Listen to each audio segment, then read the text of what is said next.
Persilakan. Mari kita berdoa. Terima kasih Tuhan atas segala cinta kasih-Mu pada saat pagi hari ini kami sudah memuji, menyembah Engkau.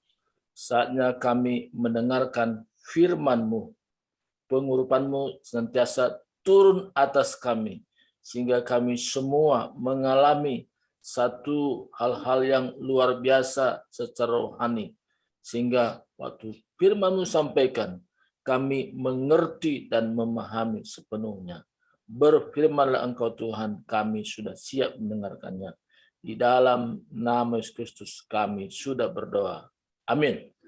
Saudara kasih Tuhan, pada pagi ini tema yang saya akan bawakan buat kita yaitu tentang kematian dan kebangkitan bersama Yesus. Death and resurrection with Christ.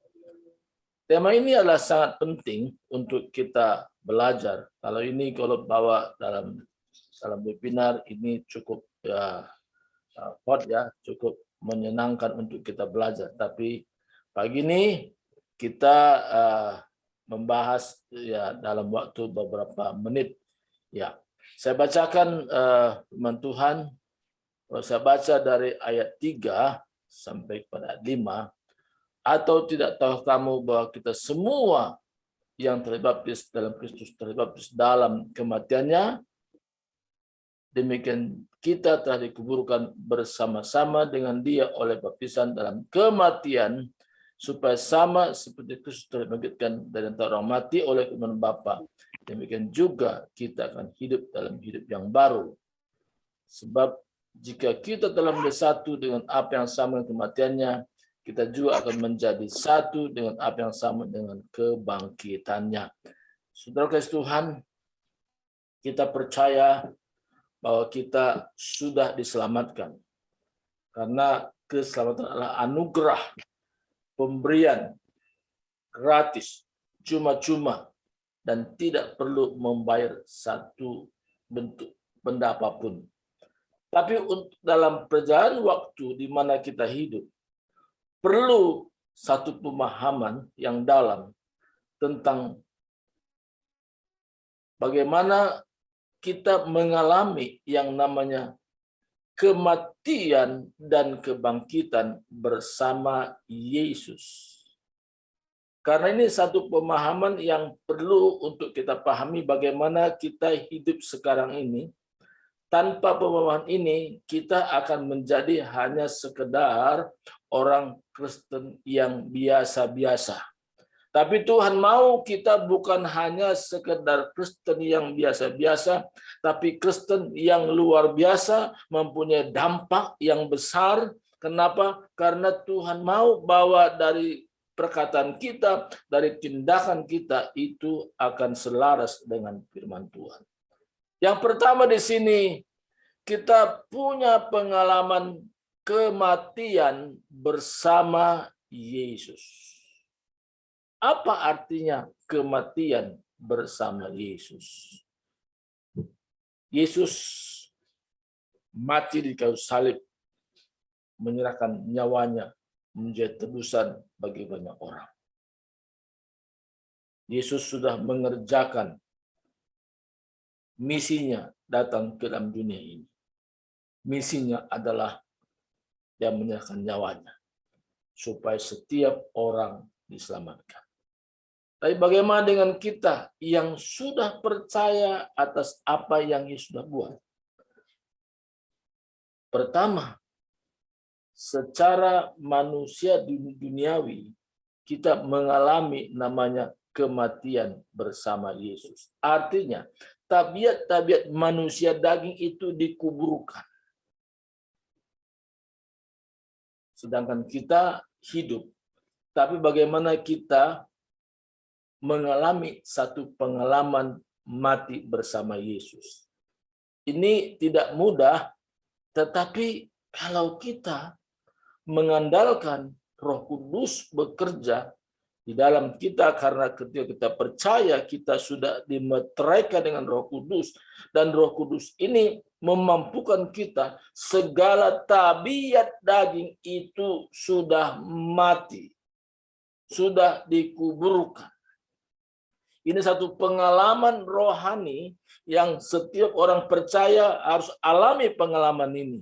Tidak bisa ditawar-tawar, tapi pengalaman ini harus ada dalam diri kita. Bagaimana kita mengalami kematian bersama dengan Yesus. Saya teringat ada seorang hamba Tuhan. Dia adalah salah satu yang mengajarkan saya tentang bagaimana mengalami kematian bersama Yesus. Dia orang Filipina, tapi dia memberi waktunya untuk pembekalan orang-orang yang ada di Indonesia, dan saya salah satunya duduk belajar. Dari pengalamannya dia katakan waktu dia naik bus, lagi berjalan, dia pegang buku, tapi ada orang sengaja membuat dia jatuh. Dia sodorkan kakinya sehingga waktu jalan itu jatuh. Secara manusia, dia mau pingin marah. Secara manusia, dia ingin melakukan sesuatu berhubungan dengan manusia lamanya. Tapi waktu dia mau bertindak sesuatu, Roh Kudus bekerja dalam dirinya. Kamu sudah mati. Kamu sudah mati bersama Yesus. Jadi saudaraku Tuhan, Roh Kudus memimpin dia untuk mengerti bagaimana mati bersama Yesus lewat satu kejadian yang dia sedang alami. Jadi kematian bersama Yesus itu tidak sekedar teori, tapi kita diperhadapkan dengan persoalan-persoalan hidup. Persoalan hidup itulah kita membuat satu pilihan. Aku mati bersama Yesus. Suatu ketika juga itu pengalaman. Karena saya orang Batak, sehingga ada orang mengejek. Batako, Batako. Masa dibilang orang Batak jadi Batako, ya kan? Ini kan lucu. Masa bilang Batako, Batako, Batako. Kalau secara manusia, masa orang Batak jadi nama Batako, kan itu kan bisa kita marah. Tapi di situ juga Roh Kudus berbicara dalam saya. Ya, kenapa kau marah? Kalau bilang Batako ya Batako, ya berarti kan nggak ada hubungannya dengan kamu. Walaupun kamu orang Batak, tapi bilang Batako ya udah, Batako ya Batako. Ayo Tuhan, makasih Tuhan. Jadi saya tidak mengambil sikap marah. Ya, walaupun dia bilang Batako, Batako. Saudaraku, jadi rupanya kalau orang sudah mati, biarpun diejek, biarpun dihina, biarpun dimarahi, walaupun dia apa-apain, dia nggak bisa marah. Nah, bagaimana menerapkan hidup kondisi seperti itu dalam hidup sehari-hari, mati bersama Yesus, ini sesuatu yang tidak mudah, tetapi bersama Roh Kudus dan Yesus, sesuatu yang tidak mungkin itu kita bisa mungkin lakukan, karena kekuatan yang kita andalkan bukan dari diri kita sendiri, tetapi dari Tuhan sendiri yang memberikan kekuatan lewat Roh Kudus yang sudah dimeteraikan di dalam hati kita. Jadi kemampuan dan kesanggupan itu adalah semata-mata oleh karena Tuhan memberikan. Bukan kita, tapi kekuatan dari Tuhan. Kita mampu untuk hidup mati bersama Yesus. Jadi kita tidak mau izinkan manusia lama kita itu hidup. Yang hidup adalah manusia baru. Saat kapankah itu manusia baru? Ketika juga kita ada penghayatan tentang bagaimana bangkit bersama Yesus. Karena kata tadi, tidakkah kamu tahu bahwa kita semua yang terbaptis dalam Kristus telah dibaptis dalam kematiannya? Or do you know that as many of us were baptized into Christ Jesus, were baptized into his death. Jadi saudaraku, kalau baptisan itu berbicara bukan sekedar masuk ke dalam airnya, tapi penghayatan yang dalam ketika orang dibaptis, di mana dia menyatu dengan kematian Yesus, ada satu pengalaman rohani, dan ini yang sangat menentukan ada perubahan hidup untuk ke depan. Tapi yang sangat sedih kadang-kadang, dia ingin dipakai Tuhan dengan dasar. Dia ingin hidupnya berdampak, tapi dia menolak bagaimana kematian bersama Yesus. Dan ini dia tidak akan alami bagaimana kuasa Tuhan bekerja. Karena kuasa Tuhan bekerja ketika manusia lamanya dimatikan. Ketika dia melihat manusia lamanya itu sudah mati. Dan sekarang yang dia hidup sekarang bukan manusia lama lagi. Inilah satu praktek hidup. Jadi kita sekolah ini bukan sekolah secara sekuler biasa orang sekolah SD, SMP, SMA. Tapi sekolah kehidupan namanya. Kita dari hari ke hari baikkan sekolah. Bagaimana mempraktekkan dalam hidup kita mati bersama Yesus. Artinya manusia lama kita turut disalibkan. Mati.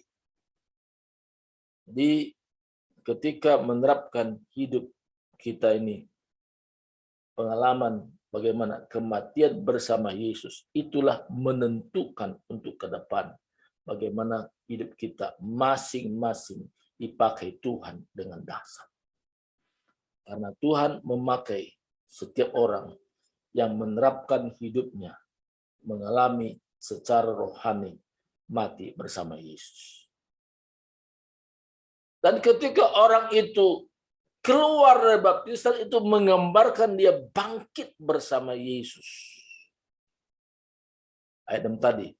Yang demikian kita telah dikuburkan bersama-sama dengan dia oleh baptisan dalam kematian, supaya sama seperti Kristus telah dibangkitkan dari antara orang mati oleh kebenaran Bapa, demikian juga kita akan hidup dalam hidup yang baru. Therefore, we were buried with him through baptism into death, that just as Christ was raised from the dead by the glory of the Father, even so we also should walk in new life. Dalam Tuhan, ketika kita mengalami kematian bersama Yesus, di sanalah akan Roh Kudus bekerja, memberikan kemampuan hidup dalam hidup yang baru. Tidak bisa dua-duanya. Harus yang satu mati, yaitu manusia lama, manusia baru itu bangkit. Saat kapan? Kebangkitan Yesus dari antara orang mati menggambarkan juga ada satu kehidupan baru yang kita hidupi. Bukan hanya sesaat, tapi terus-menerus kita mengalami bagaimana kebangkitan bersama Yesus dan kita memiliki hidup yang baru. Dan ini yang membuat berdampak dari setiap tindakan kita. Orang pun heran, kok bisa ya? Kok mampu dia ya? Aku tahu dulu hidupnya lamanya. Aku ngerti dia dari dulu. Tapi sekarang kok bisa berubah? Orang mulai bertanya dalam hati, di mana rahasianya? Dan kita bisa ceritakan pada orang lain. Bagaimana pengalaman kehidupan baru itu. Hidup baru ini bukan sekedar perkataan. Hidup baru ini adalah satu pengalaman hidup. Bagaimana bersama Yesus kita mengalami hal-hal yang baru. Jadi pengalaman baru ini oleh karena pekerjaan Roh Kudus dalam diri kita. Ketika kita mengalami pengalaman ini, luar biasa dampaknya. Dampaknya apa? Dampaknya kita sanggup mengerjakan sesuatu secara daging itu sulit. Tetapi secara roh kita bisa mampu mengerjakannya. Makanya dikatakan segala perkara dapat kulakukan bersama Yesus yang memberikan kekuatan kepadaku. Jadi kekuatan kita untuk mengerjakan dalam kehidupan baru itu tidak oleh karena kekuatan kita secara daging, tetapi kekuatan Roh Kudus yang bekerja di dalam diri kita. Maka Roh Kudus dengan leluasa bekerja, memberikan kemampuan-kemampuan secara supranatural yang mungkin secara manusia mana mungkin kita bisa mengerjakannya, tapi kita percaya bagi Tuhan tidak mustahil, dan itu terjadi bagi setiap orang yang percaya sungguh-sungguh bahwa kuasa Tuhan bekerja sampai hari ini melawat setiap umatnya yang menerapkan prinsip hidup. Aku mati bersama Yesus. Aku juga punya pengalaman bangkit bersama Yesus. Bangkit bersama Yesus adalah menunjukkan satu kehidupan baru. Kenapa orang sulit kadang-kadang mengampuni? Salah satu survei di mana manusia lamanya belum dikuburkan. Manusia lamanya belum dimatikan. Tapi kalau manusia lamanya dimatikan untuk mengampuni seorang, siapa saja yang menyakitkan hatinya, ada kemampuan untuk mengampuni orang lain. Dan kesanggupan untuk mengampuni itu pekerjaan Roh Kudus melalui kasih karunia. Kemampuan-kemampuan itu dari Tuhan sendiri, bukan dari kita. Kita terbatas, tapi Tuhan tidak terbatas. Disitulah kita katakan, aku bisa mengerjakan semua ini. Tapi bukan aku yang mengerjakannya, tapi kasih karunia yang menyertai aku sehingga aku bisa melakukan semua ini. Saudaraku, sampai hari ini Roh Kudus bekerja kepada tiap-tiap orang yang menerapkan prinsip ini. Prinsip apa? Prinsip kematian bersama Yesus dan bangkit bersama Yesus dan memiliki kehidupan yang baru. Apa artinya kehidupan baru? Kehidupan baru ada satu nilai-nilai yang baru di mana hidup kita berdampak dan menjadi satu kesaksian hidup. Kalau dulu dalam hidup yang lama, dalam pikiran kita, pikiran yang lama, yang kita pikir apa yang bisa ku dapat dari orang lain. What I can get from others. Tapi dalam kehidupan baru, apa yang bisa ku berikan untuk orang lain. What I can give to others. Ini yang penting. This is very important. Changing our mind. We have the mind of Christ. Kita memiliki pikiran Kristus. Kalau kita mengalami pikiran Kristus ini, segala sesuatu yang sulit bagi orang lain, tapi itu bisa kita lakukan karena Roh Kudus bekerja dahsyat, memberikan kemampuan hari ke hari dalam langkah-langkah hidup kita. Kita tahu dalam hidup ini adalah sebuah kesempatan, tapi dalam kesempatan yang Tuhan berikan ini, hidup kita luar biasa dan meningkat dan terus meningkat dan terus meningkat. Saya percaya untuk ke depan kita bisa cerita bagaimana pengalaman baru bersama Kristus. Karena Tuhan selalu memberikan hal-hal yang baru. Sesuatu yang belum pernah kita alami, Tuhan berikan pengalaman itu. Sehingga kita rasanya roh kita sebaikan dapur api yang terus menyala dan terus menyala dan menyala. Saya pernah sampaikan kepada seseorang, kalau di kampung, kalau masak nasi kan pakai kayu bakar. Jadi kayu bakar mana yang sering didorong? Kayu bakar yang menyala. Didorong lagi. Tapi kayu bakar yang nggak menyala dibiarin. Artinya sini apa maksud rohani? Ketika kita pengalaman bagaimana Roh Kudus bekerja dan dengan leluasa kita mengizinkan Dia memimpin hidup kita, biar kita dipimpin oleh Roh, bukan lagi daging lagi. Dan disitulah Tuhan bekerja. Kenapa? Karena kita penyerahan total kepada Tuhan dan kita berkata, Tuhan inilah hidupku, Lord here I am, use me. as your vessel, that I can do everything through Christ who strengthen me. Pakai saya Tuhan, di mana Engkau sudah memberikan kekuatan melalui Kristus dalam hidup saya. Bagus Tuhan, ketika kita menyala, Tuhan membawa kita satu pengalaman yang mungkin belum pernah kita alami. Dan kita pun sendiri heran, kok bisa ya saya bisa kerjakan seperti ini. Disinilah kita boleh berkata kepada setiap orang, bagi Tuhan tidak ada yang mustahil dalam diriku. Maka prinsip kematian bersama Yesus itu menentukan untuk ke depan.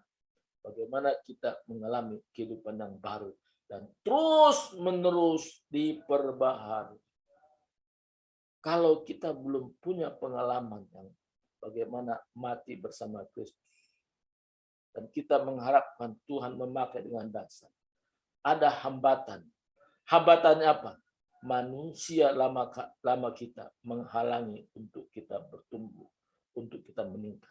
Tapi kalau manusia lama kita sudah mati bersama Yesus, sudah dikuburkan bersama Yesus, dan kita mengalami satu kehidupan yang baru, dan inilah menjadi dasarnya bahwa hubungan kita satu yang lain diikat oleh kasih Kristus tanpa syarat, membuat hubungan kita semakin kuat.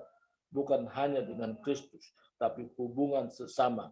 Dan the power of love kita mengenal satu paham, KTB, kelompok tumbuh bersama. Kebersamaan luar biasa. Kenapa? Kita masing-masing Tuhan berikan kemampuan lebih. Sehingga kita disatukan, maka akan luar biasa Tuhan bekerja. Dan terus Tuhan bekerja, dan kita pun masing-masing heran, kok saya bisa seperti ini. Dari mana? Dari Tuhan.